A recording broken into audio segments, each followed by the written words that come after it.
a todas y todos ustedes. Es un honor para mí extenderles, a nombre de la Asociación Jurídico-Mexicano-Libanesa, la más cordial bienvenida a este evento sobre las actualidades en materia de hidrocarburos. Agradezco a Michel Curi, presidente del Consejo Directivo del Centro Libanés. Agradecemos la presencia de Jorge Serio, presidente del Comité de Asociaciones, y a todo el equipo de trabajo que hizo posible este evento. Sin más preámbulo, le cedo el uso de la palabra al abogado Raúl Aguilar Gómez, de quien me permitiré leer una breve semblanza.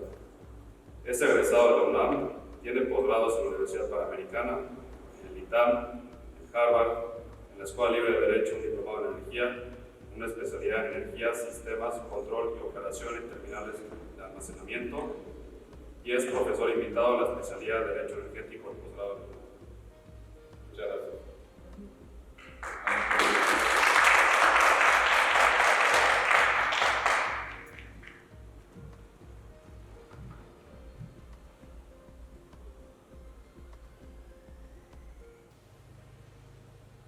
Muchas gracias a él por la presentación.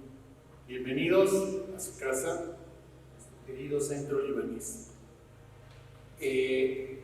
Voy a leer una breve semblanza de los ponentes en este tema de actualidades de hidrocarburos. La abogada Adriana Lino Verduzco, que nos acompaña, es egresada de la Universidad La Salle, especializada en mediación energética por la Universidad Narro de Coahuila y en materia de inversiones en energía y fusiones y estudios de mediación, y un máster de la Universidad de Barcelona. Cursó estudios en materia de energía, diplomado del Instituto de Investigaciones Jurídicas de la UNAM, estuvo en el programa de inversiones en energía por el ITAM y la Escuela Libre de Derecho, y diplomado del CIDE. Bienvenida.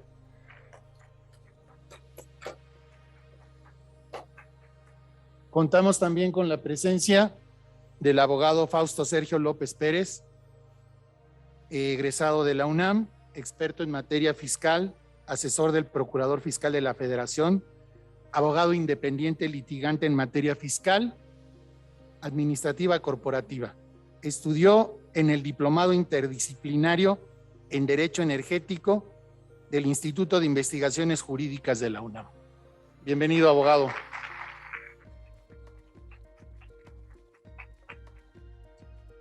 Siguiendo la dinámica de nuestros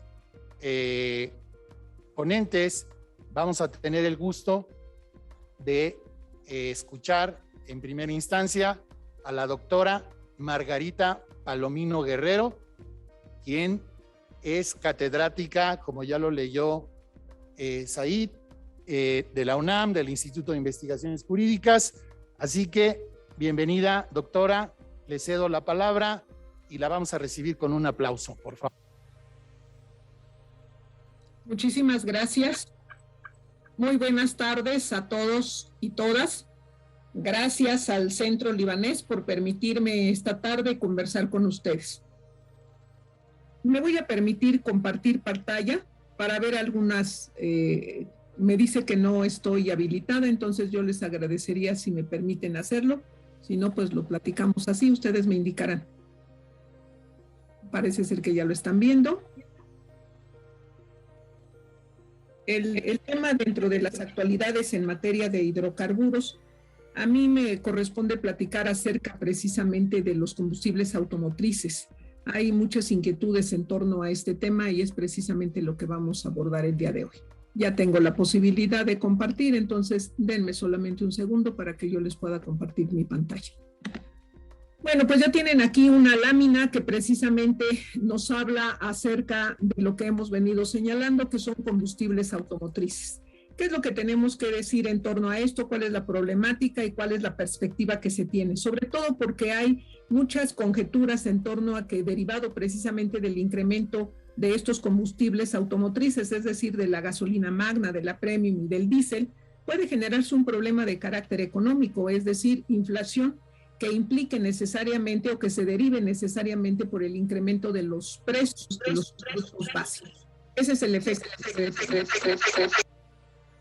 Bueno, pues entonces tenemos aquí que fíjense ustedes que lo primero que tenemos que señalar es cuál es la carga tributaria que se genera a partir de esto.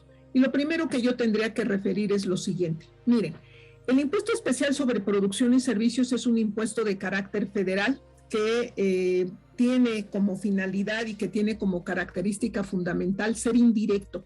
Esto es muy importante que lo aclaremos para poder entender al final, para ver la dimensión que esto tiene. Es un impuesto indirecto porque fíjense ustedes que la ley establece que van a pagar los impuestos o este impuesto en particular aquellos que enajenen, importen este producto, en este caso los combustibles automotrices. Sin embargo, la característica de los impuestos indirectos es que la ley dice que lo va a gravar el que enajena, pero sin embargo tiene la característica que se puede trasladar, lo cual implica que quien realmente va a pagar el impuesto es el consumidor final.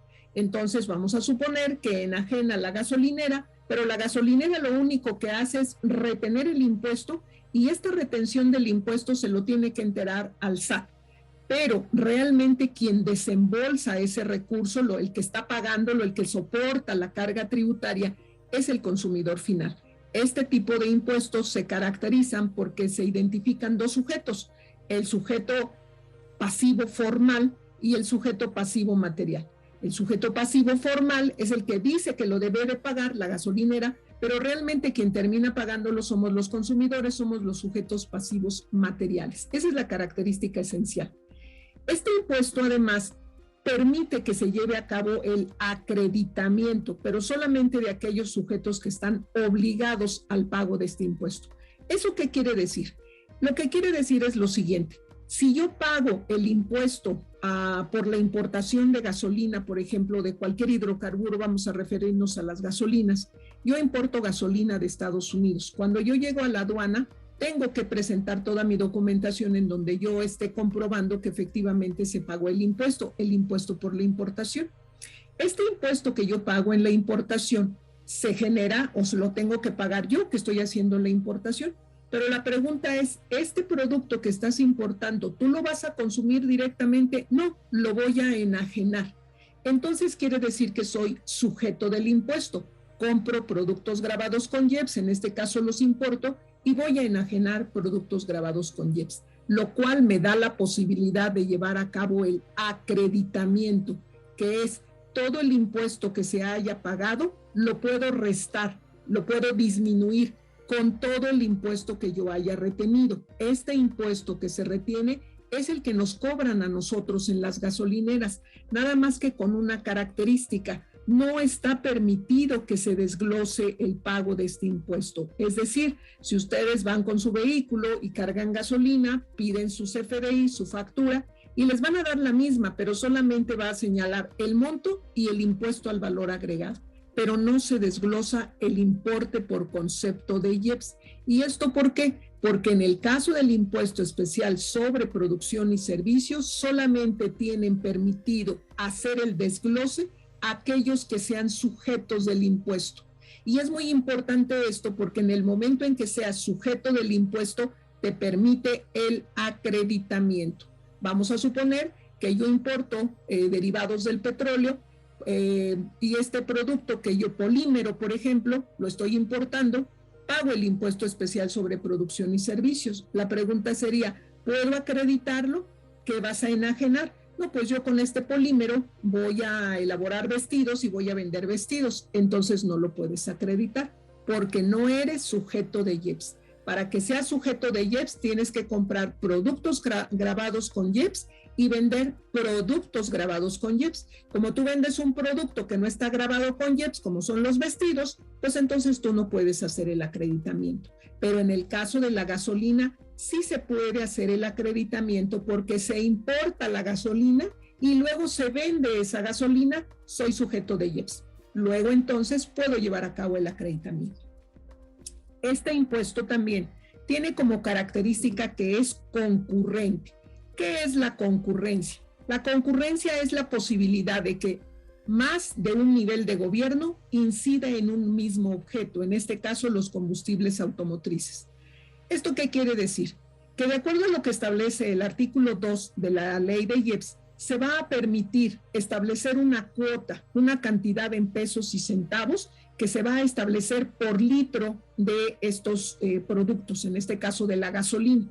En el caso concreto de la gasolina menor a 91 octanos, está permitido en el artículo 2 que se pague 5.1148 pesos por litro.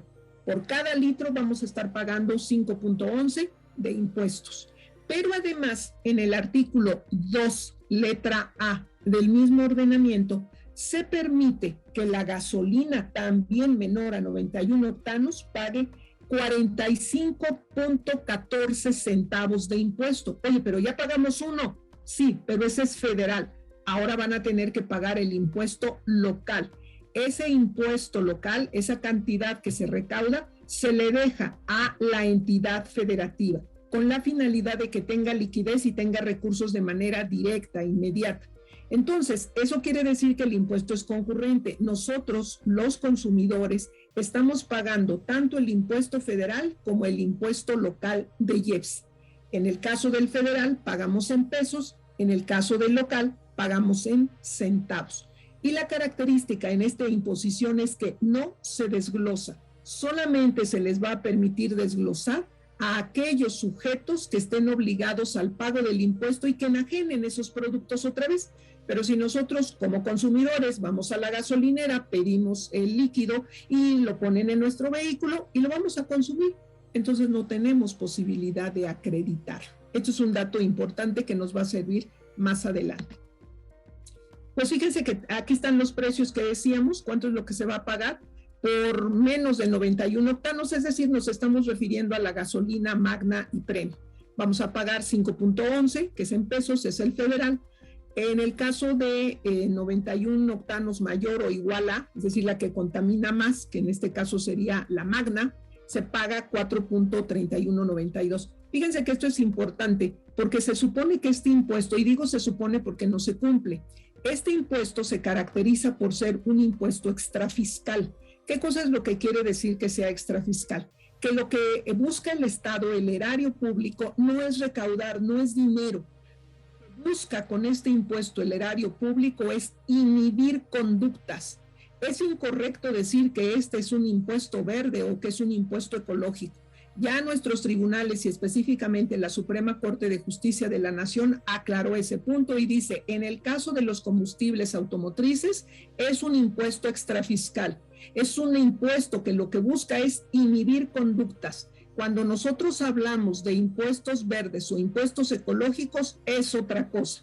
Ahí lo que se busca es, no se va a cobrar el impuesto en la medida que tú no contamines. Si tú contaminas, yo te cobro impuesto, y si contaminas más, te cobro más impuesto. En la medida que tú no contamines, en esa misma medida yo no te cobro impuestos, y a eso nuestra Suprema Corte de Justicia de la Nación desde el mes de octubre del año pasado le llama neutralidad en los impuestos. Estamos centrados exclusivamente en un impuesto que lo que busca es inhibir conductas, que no se haga. ¿Y por qué no quieres que consuma gasolina? Porque la característica de la extrafiscalidad es proteger, inhibir conductas que dañan a la sociedad y en este caso dañan al medio ambiente. Por eso se está estableciendo esta carga tributaria. Bueno, pues entonces esta es la local. El fundamento de la carga local que tenemos es el artículo 2A de la ley del impuesto especial sobre producción y servicios, que además hay un detalle importante en este impuesto. Fíjense que la propia ley en el propio artículo 2 nos señala que las cuotas que se deben de pagar se van a actualizar. ¿Esto qué es? Traer a valor presente las cantidades que se están cobrando. Es traer del pasado al presente en su dimensión real una cantidad. Entonces, esto se va a hacer de acuerdo a lo que señala expresamente la ley, de conformidad a lo que establece el artículo 17A del Código Fiscal de la Federación. Esto es muy importante porque fíjense ustedes que el cálculo que se hizo, la proyección que se hizo para el 2021 es que íbamos a tener promedio una inflación del 3.5. Sin embargo, como todos sabemos, el Banco de México señala que estima que probablemente al cierre del año tengamos una inflación del 6%.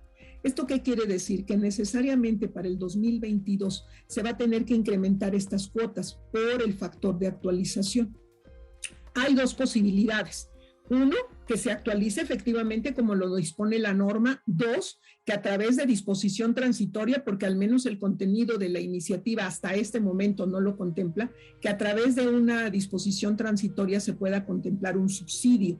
Pero hay que recordar que cuando el Estado decide subsidiar, como en este momento que está subsidiando a la gasolina, si decide subsidiar en ese incremento que se estima que será del 6%, implica necesariamente algo. Si ese dinero lo va a destinar al subsidio de la gasolina, necesariamente tiene que recortar en otro rubro. La pregunta es, ¿en qué ramo es el que se va a recortar para poder contar con recursos para subsidiar la gasolina? Y es cuestionable porque lo primero que se plantea es, si vas a subsidiar la gasolina, estás solamente beneficiando a un sector de la sociedad y no a los menos desprotegidos. Pero fíjense que tiene un efecto totalmente contrario a esto. Si se incrementa el precio de la gasolina o del diésel, necesariamente el traslado de los productos en la cadena de producción o de comercialización se van a incrementar los costos, porque si yo tengo que trasladar los nopales, las papas, las naranjas a otra parte, yo tengo que pagar la gasolina o el diésel para poderlos trasladar, y eso necesariamente yo lo tengo que impactar en el precio del producto. Si se incrementa el precio de los productos, obviamente se refleja en un incremento de la canasta básica. Si se incrementa la canasta básica, los montos de la actualización serán mayores, es decir, se genera inflación. Y en esto hay que tener mucho cuidado porque ya tenemos el caso de lo que sucedió en Colombia, que en el momento en que se decidieron incrementar los impuestos y básicamente a los hidrocarburos, a los combustibles automotrices, lo que sucedió fue eso, que se disparó la inflación. Y derivado de esto, pues hubo problemas de carácter social, donde la gente salió a la calle, donde hubo desabasto, pero además lo más importante, hubo saqueos en las tiendas. Entonces, el Estado tiene que ser muy cuidadoso en ese sentido. ¿Cuál es la medida que va a tomar? Si va a subsidiar, para que no haya problemas y no haya el incremento en el precio de la gasolina y esto genere el que se incremente todo, se genere inflación, puede ser posible, pero entonces necesariamente tendrá que haber un recorte a otros sectores y lo preocupante es a quién le va a tocar ese recorte. Tenemos otra cuestión importante aquí, que es precisamente el que nos plantea la jefa del SAT. Este es el planteamiento oficial que nos hace. Tenemos un grave problema que es el robo del hidrocarburo. Recordemos que desde el inicio de este sexenio ha sido una de las prioridades resolver este problema. Primero se dio el robo del huachicol a través de los ductos que van por tierra, pero sin embargo en este momento lo que se nos plantea es que hay un gravísimo problema de robo de hidrocarburos, pero en el Golfo. ¿Y esto cómo puede ser posible? Bueno, pues la misma narrativa que nos dan la titular del SAT es en el sentido de que llega una embarcación, hacen el traslado de ese hidrocarburo y lo hacen en alta mar. Y entonces, derivado de esto, regresan del Golfo, regresan para entrar por la frontera como si viniera de Estados Unidos. Pero resulta que nos identifican, eso es lo que nos han dicho oficialmente, resulta que se identifica que con un solo pedimento están ingresando hasta 7 u 8 veces, es decir, embarcaciones 7 u 8 veces con uno solo, o sea, pagando en una sola ocasión los impuestos. Por eso el planteamiento que se hace es que hay una grave evasión del pago de impuestos al comercio exterior por esta importación y que en consecuencia realmente lo que está sucediendo es que ni siquiera se está adquiriendo, es un robo del hidrocarburo que después entra, es decir, se legaliza, entra por la aduana, donde cuenta ya con toda la documentación, pero primero no pagó impuesto al comercio exterior porque en términos reales no viene de otro país, sino simple y sencillamente es hidrocarburo que se está robando de los propios ductos de México. Entonces, este problema que genera, pues que en el momento de la importación no se refleja en el pago de impuestos porque finalmente lo que está sucediendo es que es un hidrocarburo que está robado. O que es robado. Derivado de esto, en la reforma, en el paquete de iniciativa para el 2022, que ya aprobaron nuestros diputados y que ahora falta que los senadores determinen si se aprueba en ese sentido o hay alguna modificación, algún ajuste, estaremos a la espera de esto, se contempla precisamente el incremento para las cuotas que se van a pagar. Las cuotas que se van a pagar identificándose que este hidrocarburo no tiene un origen lícito, que no pueden comprobar de dónde proviene, automáticamente se incrementará el pago, la cuota que tienen que hacer. Pero además de esto, pues obviamente se establecen sanciones, porque si no pueden acreditar el origen lícito de este hidrocarburo, pues quiere decir que su origen no es correcto y que en consecuencia no solamente se le tendría que cobrar el impuesto, sino además sancionar, precisamente porque encuadran en el delito de defraudación y específicamente además en el robo de hidrocarburos, y sabemos que hay una ley que regula precisamente todas estas acciones para frenar el robo en materia de hidrocarburos. Entonces, el problema que tenemos en este momento está vinculado precisamente con lo que corresponde a la defraudación fiscal, es en concreto. Es decir, la alteración de los documentos que respaldan las operaciones con que ingresa este producto al país o, como se denomina en materia de comercio exterior, las mercancías. Fíjense que ahí además se da otra situación. En el momento en que yo importo, vamos a suponer que yo soy la empresa que estoy importando los combustibles automotrices, estoy obligada al pago del impuesto. Al pagar el impuesto soy sujeto del IEPS. Pero como este producto, esta mercancía, no la voy a consumir, sino yo la importo para poderla enajenar, entonces se da la premisa de la que comentábamos, soy sujeto de IEPS. Compro productos grabados con IEPS, vendo productos grabados con IEPS. ¿Esto qué me va a permitir?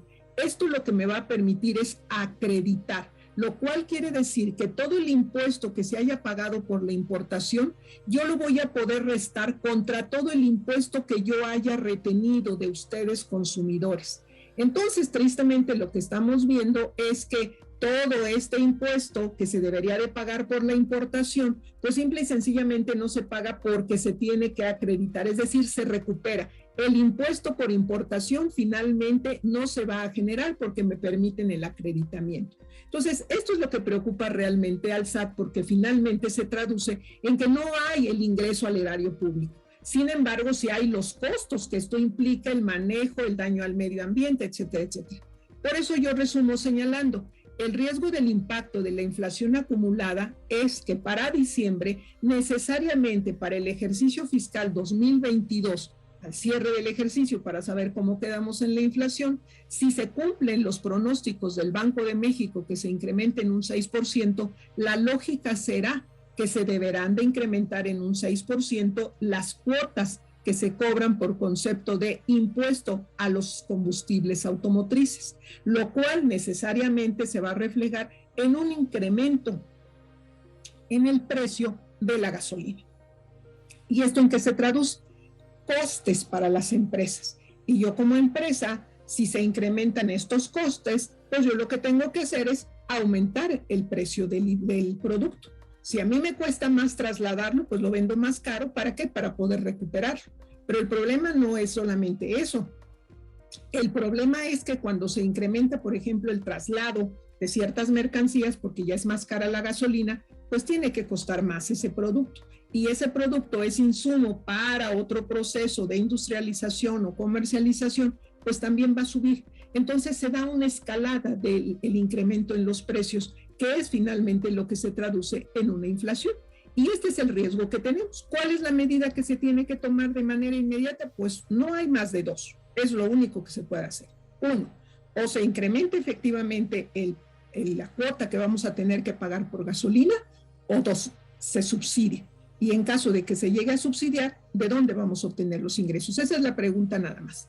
El impuesto especial sobre producción y servicios, como lo comentamos, se actualiza anualmente y esa actualización ya está establecida.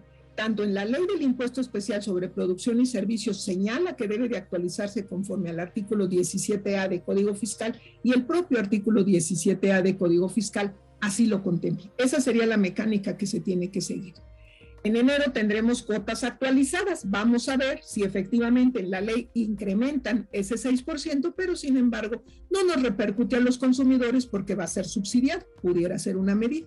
La importación con facturas falsas que se adquirió aparentemente de Estados Unidos, pero sin embargo sabemos que es hidrocarburo que se está robando, y por otra parte, que la importación de combustibles les permite dañar al SAT y por ende a los gobernados, porque entre menos recaudación exista, pues obviamente esto se va a traducir en que el erario público no cuenta con los recursos para poder realizar todo lo que se establece dentro del Plan Nacional de Desarrollo. Aquí hay algo importante también que recordar. El presupuesto de egresos y la ley de ingresos, nosotros debemos reconocer, ya se ha presentado así, tiene déficit. Es decir, estamos presupuestando más de lo que vamos a recaudar. La pregunta es, ¿de dónde vamos a obtener ese recurso? Uno, o se incrementan los impuestos. Dos, o se contrata deuda. Pese a que lo que se ha señalado es que se va a eficientar los índices de recaudación. Ojalá y sea así, porque de lo contrario tendría que ser o deuda o incremento en los impuestos. Pero en el incremento en los impuestos hay una limitante. El compromiso fue del Ejecutivo que no se incrementarían los impuestos. Ahí lo que se tendrá que valorar es qué es lo menos malo, qué es lo que puede afectar menos a nuestra economía. Por tanto, pues atendiendo al tiempo que me hicieron el favor de señalarme, yo hasta aquí dejaría mi participación y estaré muy atenta a los comentarios y a las observaciones que se sirvan a hacerme. Muchísimas gracias.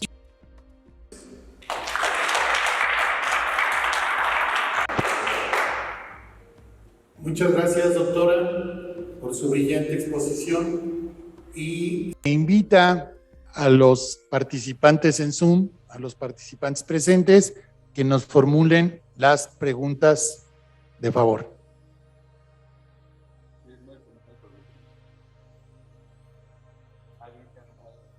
Adelante.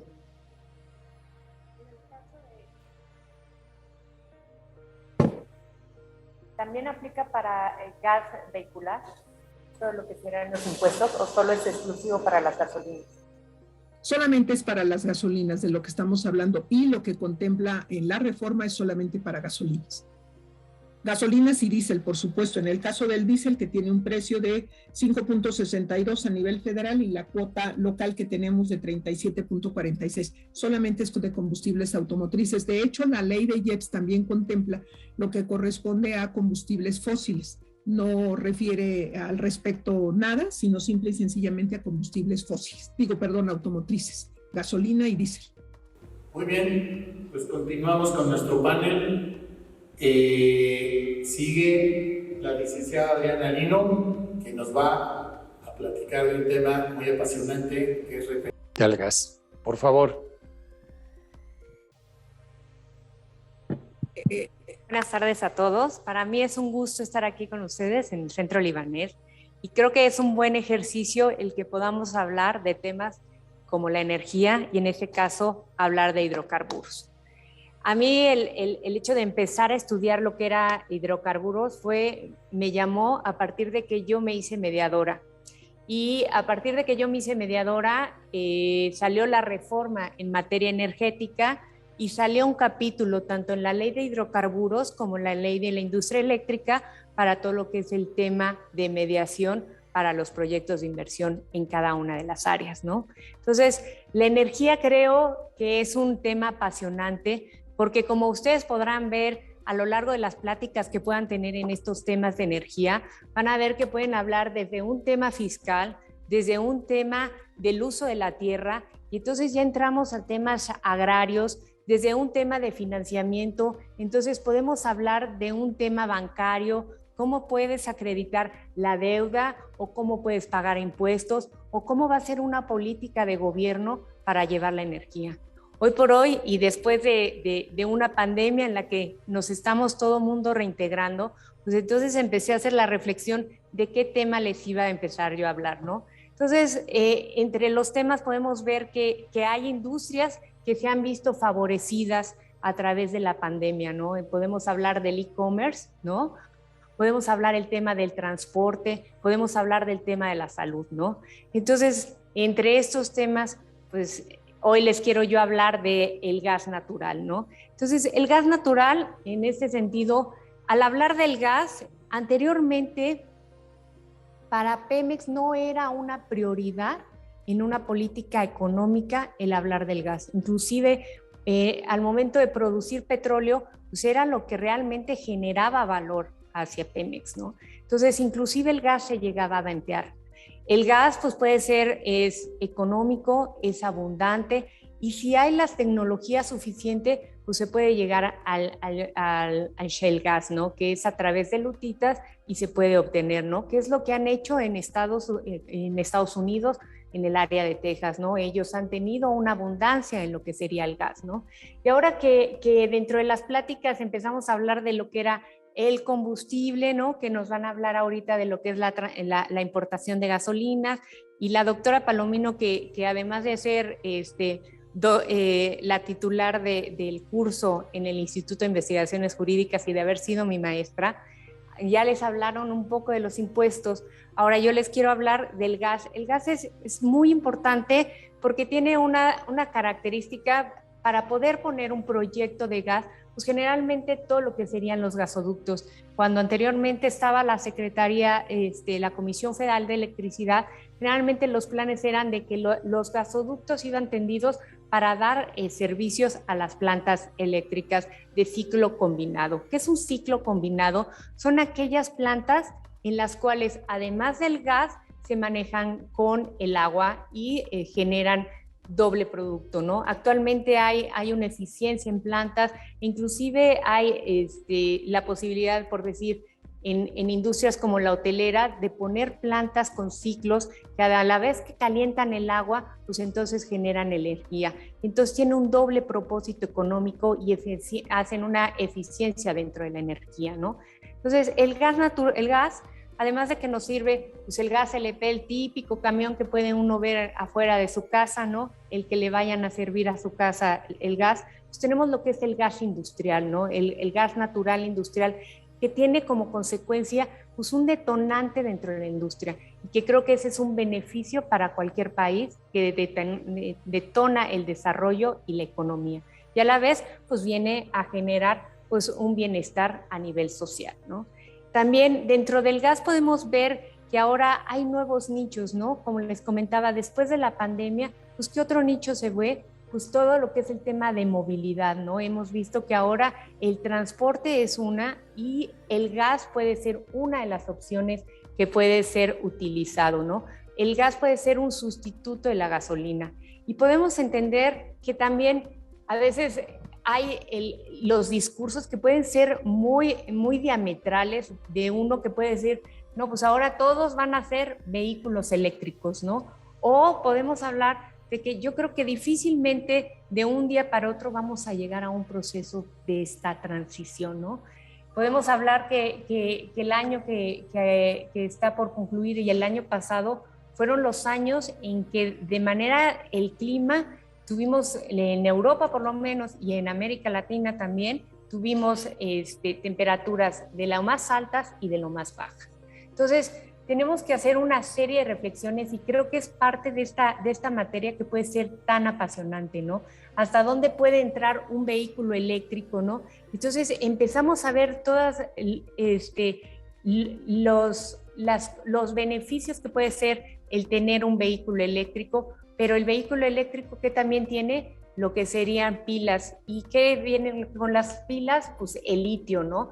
Entonces, para generar un litio, pues hay también las minas de litio que están en China o que están en Bolivia, y que también puede ser un poco cuestionable los derechos humanos en las condiciones en las que están la gente que trabaja en minería, ¿no? Entonces, ¿cómo hay tantas aristas y cómo podemos llegar a un punto medio en toda esta gama, ¿no? En esta matriz energética que hay en el mundo, ¿no? La toma de decisiones. Hoy por hoy está el COP26, y entonces había en este proceso de transición energética, había unas ciertos compromisos que se tenían que llegar a cumplir. Hoy por hoy se están cuestionando si para el año 2050 las emisiones que se habían acordado se van a llegar a cumplir.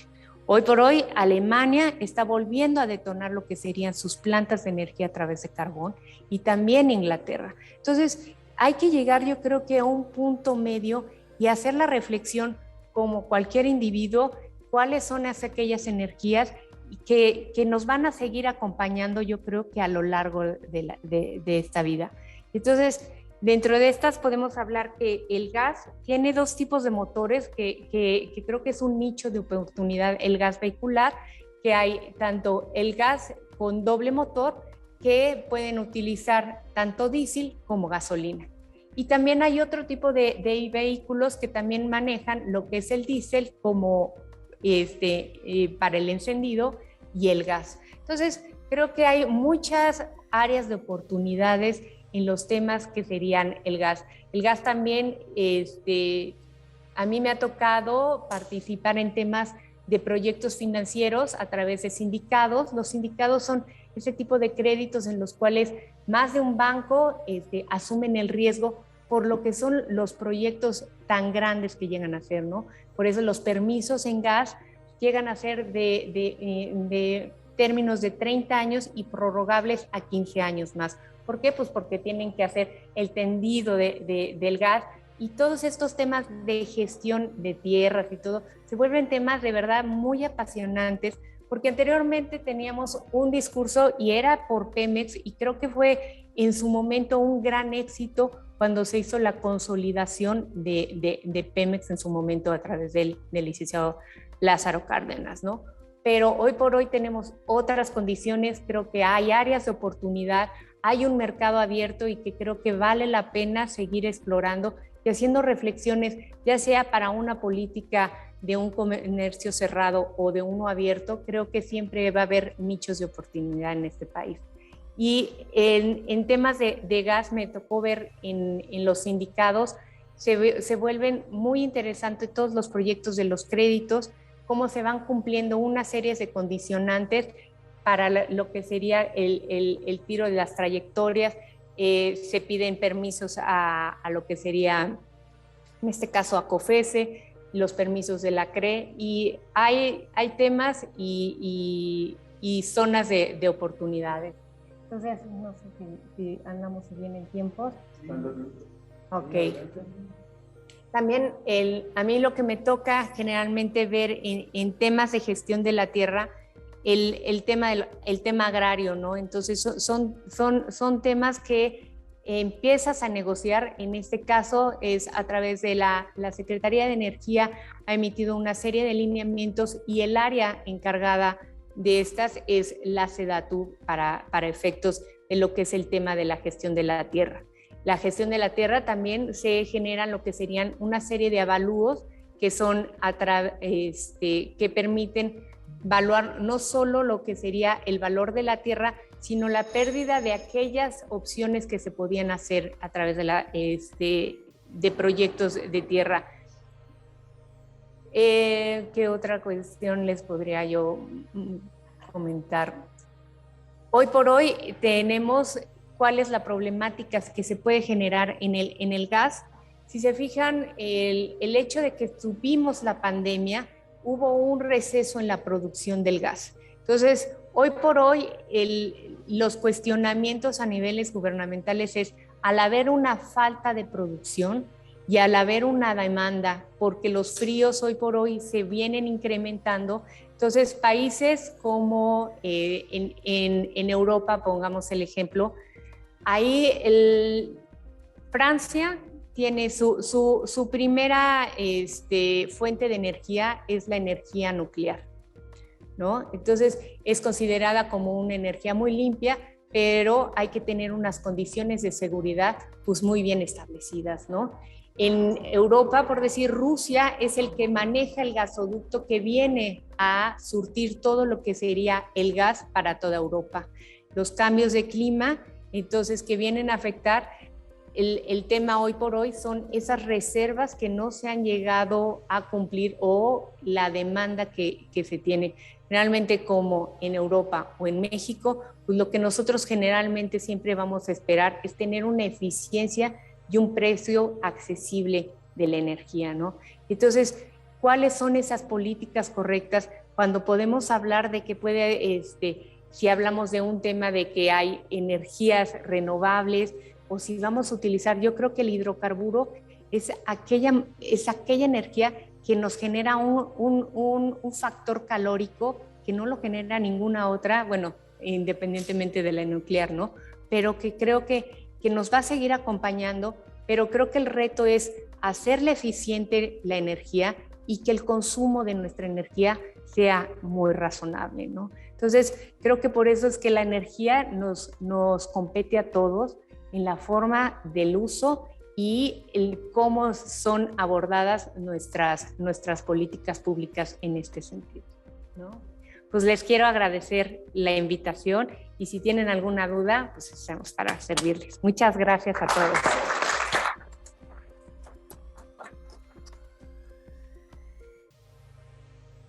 Muchas gracias, Adriana, por tu brillante exposición.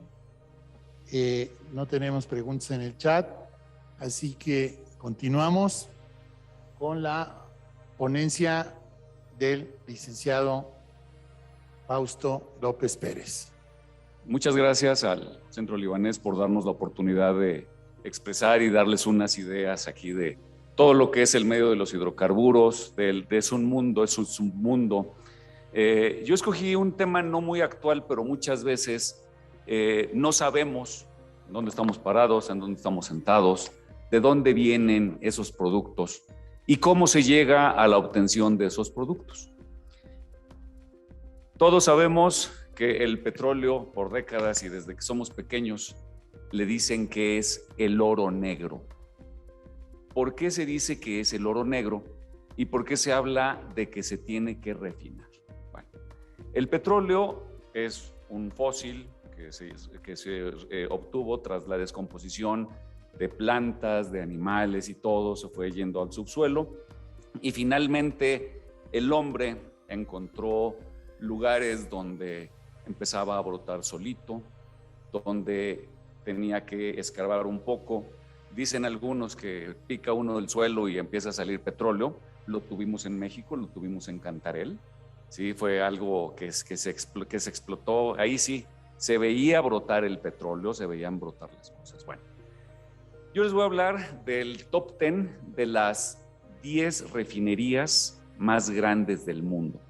Debemos de tomar en cuenta que a nivel mundial hay más de 680 refinerías que en promedio producen 133,000 barriles de petróleo al día. Lo procesan. Una refinería es una planta industrial petroquímica que a través de remover las impurezas y las partes pues no nobles del petróleo, hace que se produzcan bienes que nos van a dar a nosotros satisfactores, como nos decía Adriana, el gas, el diésel, el asfalto, el queroseno, el gas licuado de petróleo que todos usamos en las cocinas de las casas, que usamos aquí en el deportivo. Bueno, quiero suponer que usan aquí el gas licuado y si no ya tenemos otras cosas.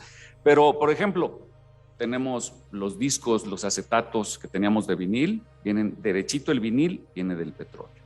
Tenemos detergentes derivados del petróleo, tenemos medicinas, aunque no lo crean, hay medicinas que se sacan del petróleo después de todo un proceso, insecticidas y hay tantas cosas. Bueno, la tela sintética que tenemos, las botellas de PET, todo viene de un origen de nuestro oro negro. Hubo un dato que me llamó mucho la atención, que fue que para construir los paneles solares, que ahora son de energía renovable, necesitamos elementos que vienen del petróleo. Entonces, sigue siendo y será por muchas décadas, cuando menos dicen los que saben que de aquí a 2050 las reservas internacionales de petróleo no se van a acabar y que van a seguir encontrando más yacimientos petroleros. Lo cierto es que las reservas mundiales de petróleo, tal cual están ahorita con las reservas probadas, nos durarían únicamente al paso que lo estamos consumiendo hasta el 2050. No tenemos una fecha más allá. Entonces, una refinería en concreto lo que hace es que pues, nos genera los bienes satisfactores que nosotros vamos a tener y que podamos desarrollar en nuestra vida. Hay un tema ahorita relativamente de moda con la reforma eléctrica y el uso que se quiere hacer en México del combustóleo. El combustóleo tiene un problema. Es lo que se obtiene del refinamiento de un petróleo crudo rico en azufre. Y es el residuo feo, ¿no? Se da cuenta cuando se cocina hay cosas sabrosas, hay cosas que no y hay desechos, que eso dice, pues mejor eso ni lo uso porque huele feo, sabe feo y me genera más contaminación. En este caso, en el caso de las refinerías, el combustóleo es un producto que, si bien se puede quemar y se quema, porque en muchas refinerías, aquí en la planta de Tula lo quemamos mucho y genera una contaminación ambiental que ha generado demandas en contra de todos los gobiernos, ¿eh? O sea, tenemos 30 años de demandas contra el gobierno por polución, porque se les acumuló en la tierra de siembra, porque se le enfermó al esposo, la esposa, o hay comunidades incluso donde por las rachas de viento se genera y se concentra más. Cuando se quema el combustóleo se generan unos ácidos sulfúricos, o sea, de azufre sulfúricos, que dan una gran polución y ponen en peligro la vida tanto humana como vegetal como animal. Es un tema difícil, es un tema complicado en la actualidad, porque también es cierta otra cosa. Tenemos unas reservas de combustóleo y todos los países tienen tanto combustóleo y no saben qué hacer o no saben cómo acabar con él. Pero finalmente es un residuo que queda de la refinería. Dentro de las 10 refinerías más grandes del mundo, encontramos la más grande de todas, que está ubicada en la India, que es la refinería de Jamnagar. Ella solita al día produce y elabora 1.240.000 barriles de petróleo al día. O sea, es un mundo. O sea, si nos ponemos a pensar en cuántos barriles, o sea, cuánto ocupa físicamente un barril de petróleo y lo multiplicamos por 1.240.000, tendríamos que conseguir esta área. ¿Como cuánto te gusta, Raúl? ¿Unas 200 veces, 300 veces? Por lo menos ¿Sí? Un barril de petróleo tiene 157 litros, equivale a 60 galones, así que yo creo que... Bueno, en fin. Ok, el chiste es que hablamos de un mundo de petróleo. Y dentro del top 10 de las 10 más grandes refinerías del mundo, estamos tomando en cuenta solamente las que producen más de 500,000 barriles de petróleo diario. Como les decía, está la de Jamnagar de la India. Corea tiene 3 ubicadas en distintos sitios en el top 10. Estados Unidos tiene 2. Venezuela es la única dentro de Sudamérica que está en este top 10, y eso porque Venezuela, ahorita se los voy a comentar, hizo una fusión de 3 empresas a lo largo de su historia de refinerías, y hay otras en Arabia Saudita, hay otras en los Emiratos Árabes Unidos y una en Singapur, que todas esas entran dentro del top 10. Entonces, para darles números específicos, les voy a decir de cada refinería dónde se ubica y cuál es la producción que tiene por día en barriles de petróleo. Entonces, empezamos con Jamnagar, que está ubicada en la India. Ya se los comenté, tiene 1.240.000 barriles de petróleo al día. El centro de refino Paraguaná, que está en Venezuela, 940.000 barriles de petróleo al día. Ulsan Refinery, en Corea del Sur, 840.000. Ruwais Refinery, que está en Emiratos Árabes, 817.000. Yeosu Refinery, en Corea del Sur, 775.000. Onsan Refinery, también en Corea del Sur, 669.000. Port Arthur Refinery, 600.000, que está en Estados Unidos. La que está en Singapur, 592.000 y se llama Singapore Refinery. Baytown Town Refinery, con 584.000. Ras Tanura Refinery, que está en Arabia Saudita, con 500.000. O sea, de estas 10, el número total de barriles de petróleo al día que procesan es de más de 7.607.000 barriles de petróleo. Entonces, estamos en una continua, en una forma de explotación del petróleo que, si lo comparamos con lo que consumimos todos los humanos, nos quedamos un poquito abajo de la producción del petróleo. De ahí un poquito el juego que se dio, y ahora lo mencionaba Adrián hace un momento, cuando se nos vino la pandemia, empezó a bajar la demanda de gas, de petróleo, de gasolina. ¿Por qué? Porque no nos movíamos, porque estábamos encerrados en casa por prescripción de las autoridades de salud. Todo eso generó que las refinerías sufrieran un menoscabo. Las refinerías siempre han sido un factor determinante en materia bursátil. La industria del petróleo es la que tenía un boom hasta hace mucho tiempo, ahorita solo un poquito rebasado por las industrias tecnológicas, pero sigue siendo un parámetro muy importante para tomarlo en cuenta dentro de toda la economía. Bueno, les voy a dar algunos datos interesantes de las refinerías para que se den una idea de cuánto estamos hablando. Por ejemplo, la refinería de Jamnagar, que está en la India, se los reitero, ocupa 30 millones de metros cuadrados.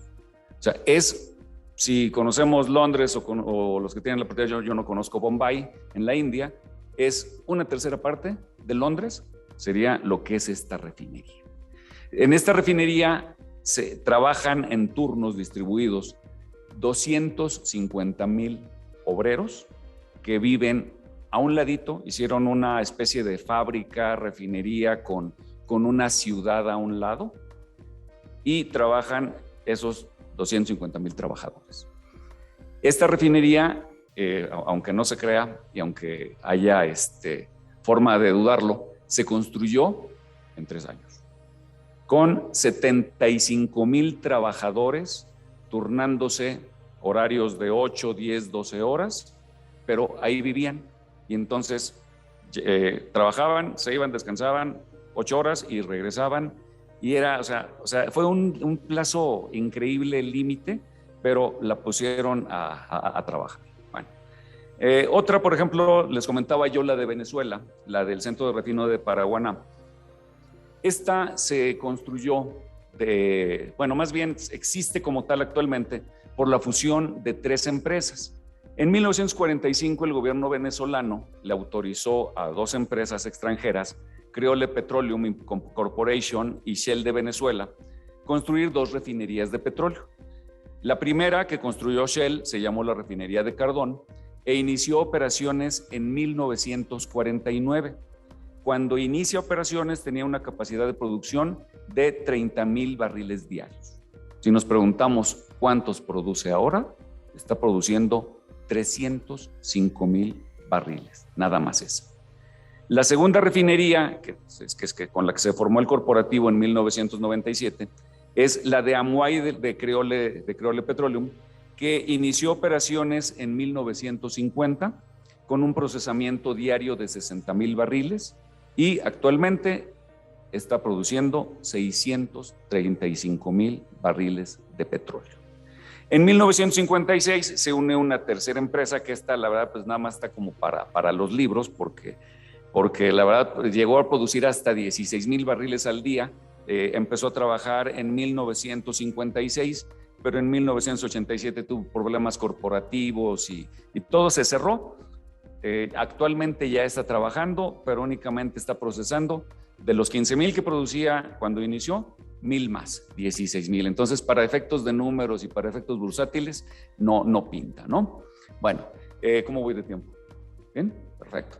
Bueno, tenemos también otra de las que escogí. No escogí las 10 porque si les hablo de las 10 nos pasaremos aquí 1:30, 2 horas hablando. La Ulsan Refinery, esta produce esencialmente gas, gasolina, diésel y combustible de aviación. Otro punto que tiene muy importante es el asfalto. Corea no es muy grande, pero son grandes exportadores de ese tipo de bienes y todo el mundo se pone y se forma para que le vendan el asfalto. Esta refinería inició operaciones en 1964 con una producción de 35,000 barriles diarios. Ahorita está produciendo más de 500,000 barriles al día. O sea, es algo increíble. O sea, estamos hablando de que está produciendo ahorita 810,000 barriles y es un complejo industrial que se ha ido perfeccionando con el tiempo. De hecho, en el medio de los petroleros se sabe y se conoce que para construir una refinería hay que gastarle nada más 10,000 millones de dólares. Una refinería bien puesta. Nosotros estamos construyendo ahorita con el gobierno actual la refinería de Dos Bocas. El señor presidente se la asignó al ejército, dijo que no se podían gastar más de 8,000 millones de dólares. Quiero ver que eso pase.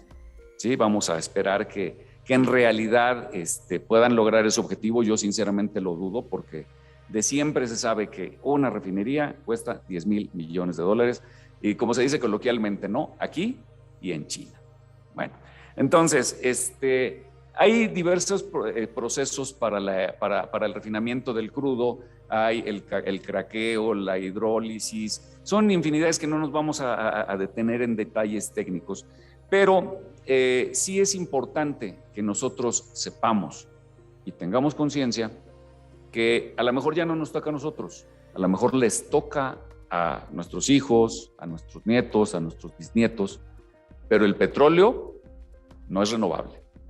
El oro negro se va a acabar. Tenemos que apostarle a las energías limpias. Tenemos que apostarle a las energías renovables.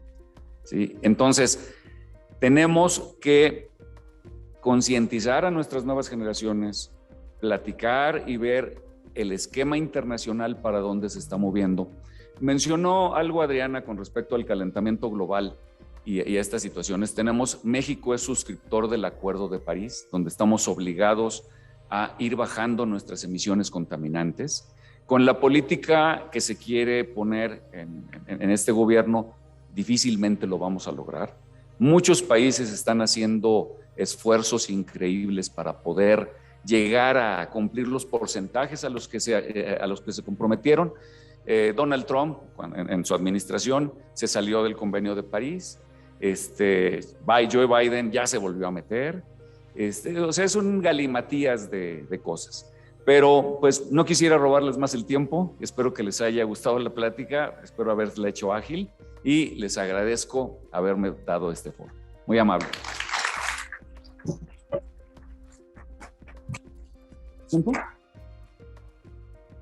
Bueno, a continuación, nada más aquí déjenme poner los lentes porque va a estar con ustedes y los dejo a nuestro ilustre y querido amigo, el abogado Raúl Aguilar Gómez. Él es abogado por la UNAM, tiene el posgrado, varios posgrados universitarios y tiene un curso en Harvard, en la Universidad Panamericana, en la Escuela de Leyes, en el ITAM, tiene un diplomado en energía y tiene varios diplomados en la Escuela Libre de Derecho. Tiene especialidades en energía, sistema, control y operación en terminales de almacenamiento, que ese curso lo tomó en Villahermosa, Tabasco. Tiene muy buenas anécdotas de su viaje a Tabasco, algún día las platicaremos. Y es profesor invitado de Derecho Energético en el posgrado de la Universidad Nacional Autónoma de México, que es el alma mater mía y de él, y que a ella le debemos muchas cosas, así como a ustedes, señores. Bienvenido, Raúl. Muchas gracias. Brillantemente nos comentó primero la doctora Margarita, después Adriana, y ahora mi gran amigo el abogado Fausto. Yo les quiero platicar de algo que tiene que ver un tanto cuanto de lo que se habla. En la cadena de valor de la producción del crudo, y hablando de refinerías, la parte que le deja los ingresos a las refinerías es la venta de los petrolíferos, como lo precisa la ley de hidrocarburos, mejor conocido como los combustibles. Las gasolinas, el diésel, el jet fuel, que le llaman a los combustibles para la aviación civil y militar, entre otras cosas, es lo que deja realmente el negocio. Entonces, hay que centrar las cosas. Si hablamos de la crisis que hay ahora, de los precios del gas en Europa, el tema polémico del Nord Stream 1, que lleva el gas de la Rusia a Alemania, que los americanos pues no les gustó, pero ya viene el otro todavía. El tema de la crisis, reitero, del cambio que tiene que haber, difícilmente, como bien decían, va a ser inmediato. ¿Por qué? Porque este es un negocio. Y un negocio que cada vez tiene más tecnología, entre otras cosas, todo el tema de exploración, extracción, ¿y qué sigue? La producción, que es lo que hace la refinería, y ver la cantidad de refinerías que hay. Y voy a empezar, después de que ya Fausto nos habló de tantas refinerías en el mundo, de las 27 que existen en el estado de Texas, que son las que más hacen transacciones comerciales. A su vez nosotros importamos combustibles no nada más de nuestros socios de TEMEC, de la Unión Americana y de Canadá. También importamos de Rusia, de la Federación Rusa, también importamos de la Unión Europea. ¿Por qué?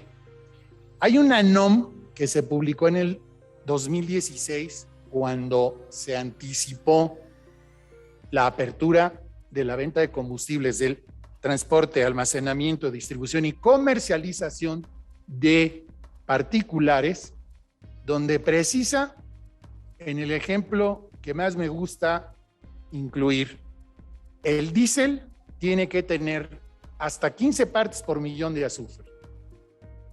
Y en cambio, en los mercados de la Unión Americana y de Canadá podemos encontrar diésel de 10 partes por millón y hasta de 7 partes por millón.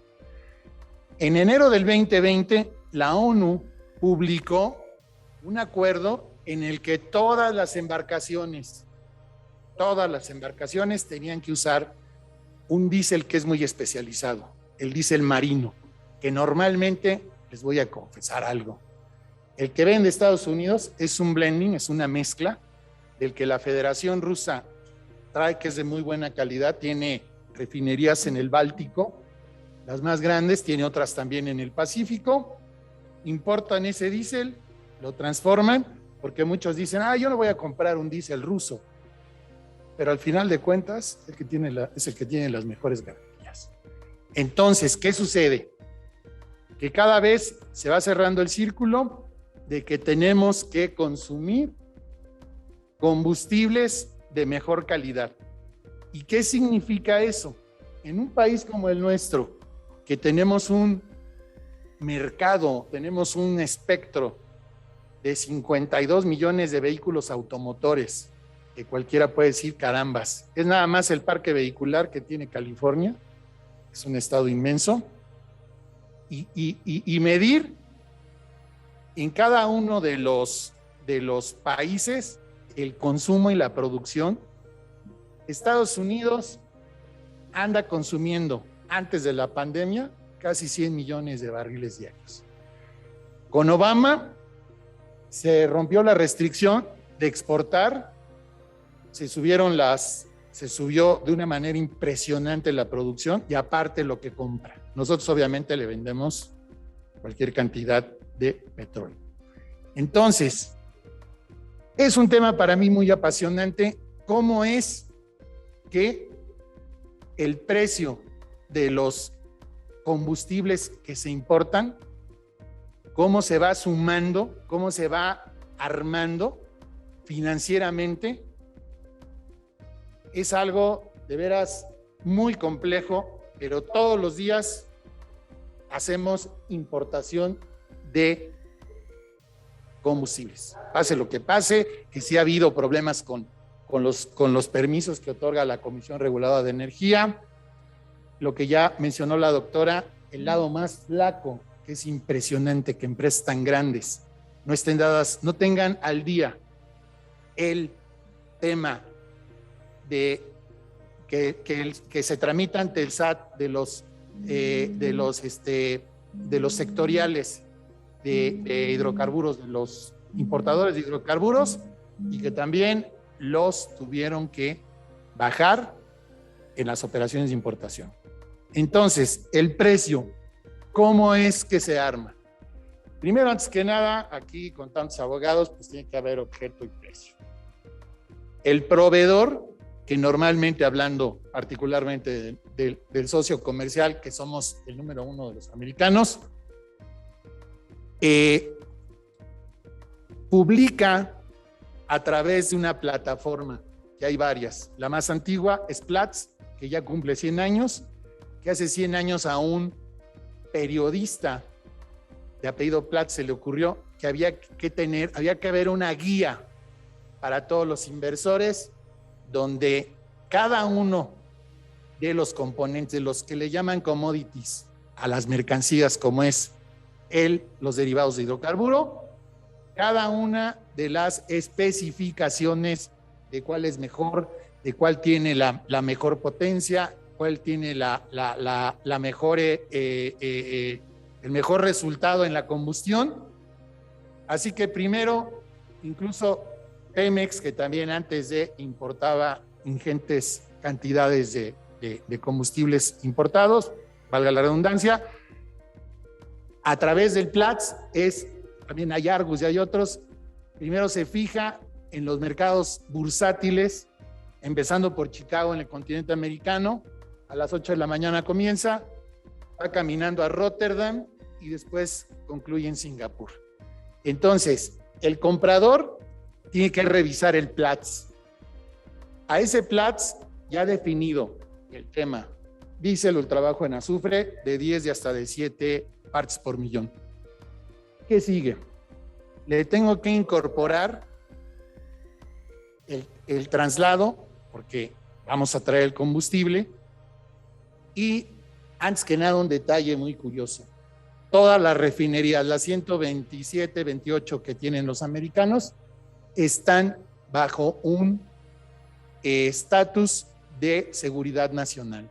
Quiere decir, la refinería produce, no vende. A través de cupos, hace la oferta a las comercializadoras, a los traders, que son los que están autorizados. Una vez que se tienen entre el proveedor y el comprador los lineamientos de operación, que es como cualquier negocio internacional, la carta, la LOI, la carta de intención, el acreditar la personalidad, una serie de cuestiones, y lo más importante, si el comprador tiene el potencial económico para hacer la operación. ¿A través de qué? Hay varios formatos. El más común, el M799, donde el banco le asegura al proveedor que hay fondos. El 199, donde ya cuando hay que pagar, como dicen, cuando hay que paganini, pues ahí está el fondo equivalente para el momento en el que cargado el ferrotanque, que es la maniobra más común, un ferrotanque que trae 107,853 litros, entra a la refinería, se hace el trasvase y ese trasvase ya cuesta. El convoy avanza hacia territorio nacional. Vamos a poner, por ejemplo, entra por Laredo, Nuevo Laredo. Es un cruce automático, no hay una revisión ahí que frenen.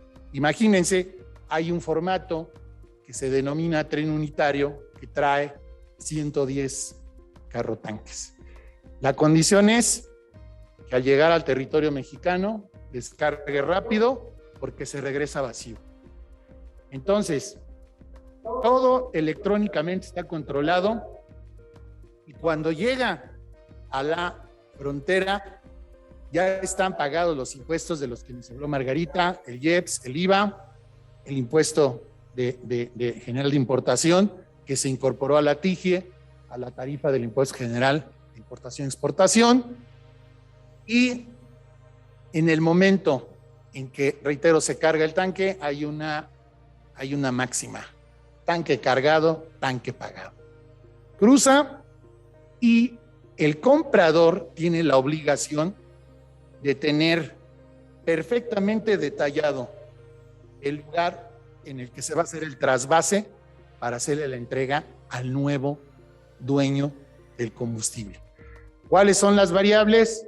Puede llegar a una terminal de almacenamiento y reparto, que también hubo problemas con algunas, las de Hermosillo, pues cerraron por cuestiones que la autoridad, que las autoridades que tienen facultades de comprobación, que en este caso, pues es la CRE, es el SAT, a través de la revisión de toda la cuestión, para que no haya elusión de la que habló Margarita, de que lo que acostumbran es que en vez de reportar que traen diésel, pueden pensar lo que tiene un arancel cero, por ejemplo, son los aditivos, pero al final del día, cuando haga ejerza sus facultades de comprobación la autoridad, se van a dar cuenta que no pagaron, pensando de 20 carrotanques, 10 pagaron y los otros 10 no, ahí se va a reflejar y ahí vienen los problemas. Entonces, se le denomina en el modelo de negocio de este tipo de compraventa trazabilidad al 100%. ¿Cuál es la trazabilidad al 100%? Que ambas partes cumplan cabalmente todas y cada uno de los requisitos, que son muchos, que por tiempo no podemos detenernos, pero que genéricamente lo estoy explicando, para que a la hora de que entregan ese combustible, tenga el nuevo dueño toda la documentación en regla para efectos de... Ese nuevo dueño, a su vez, igual no es el que lo va a comercializar, se lo va a vender a una gasolinera, se lo va a vender a otros tantos tipos de distribución, y si no acredita, se va a meter en los problemas que estamos viendo todos los días. Así que eso es muy, muy importante, el debido cumplimiento, observando como le denominan las mejores prácticas internacionales. Ahora bien, recientemente, ahora que el presidente de la Unión Americana señaló que en el 2035, un país que consume, los americanos es el tercer país más poblado, pero consume más que China, y que tiene 1.400 millones de habitantes en un día de combustibles y eso.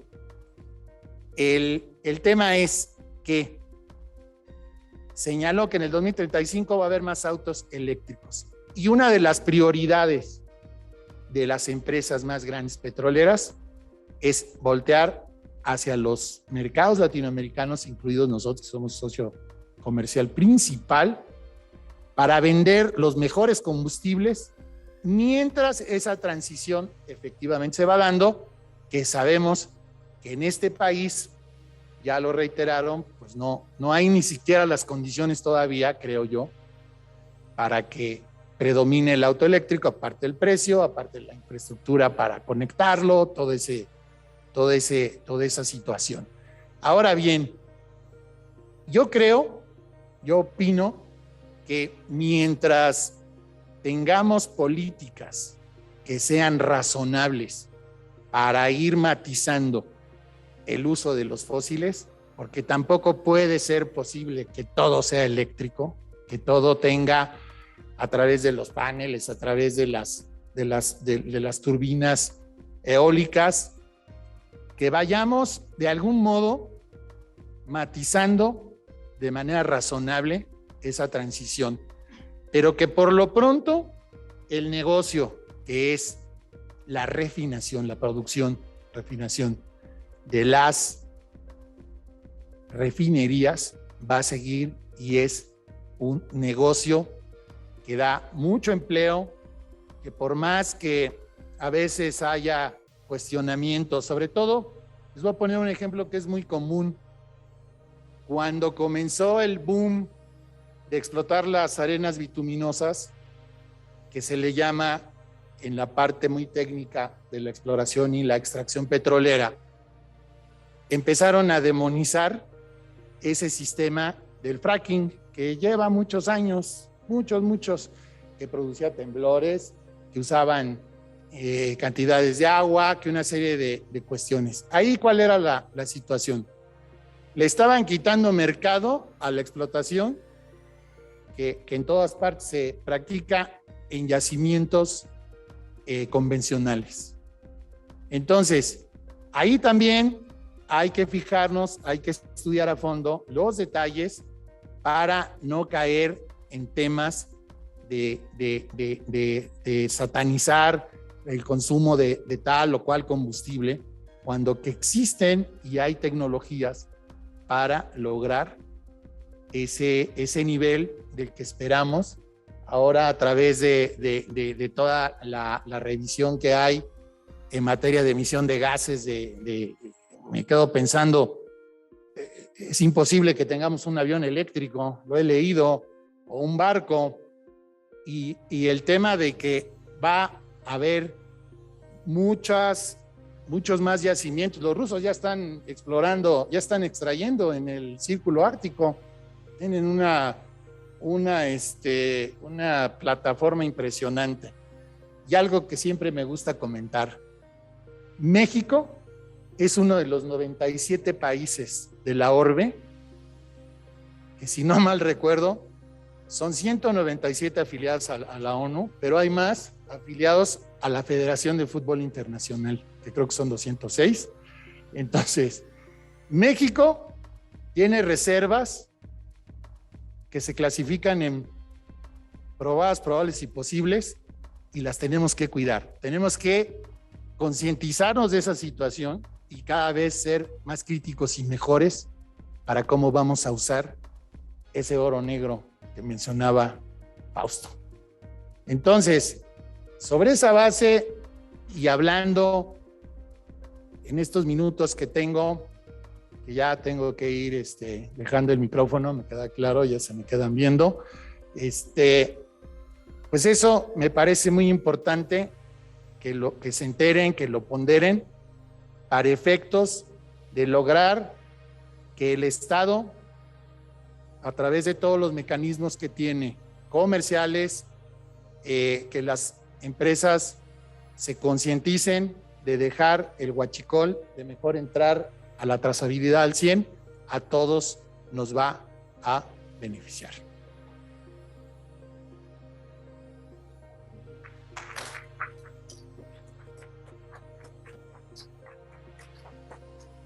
Muchas gracias a todos.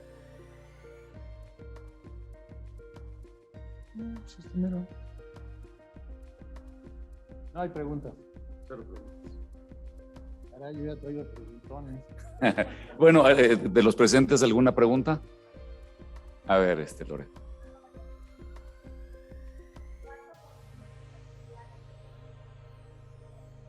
A nivel mundial, estás hablando que se consumen más de 2,000 millones de barriles al día.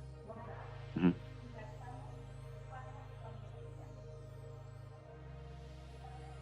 Ajá. Se usan al día 1,200 millones, o sea, te queda una reserva de 800 millones. Así es.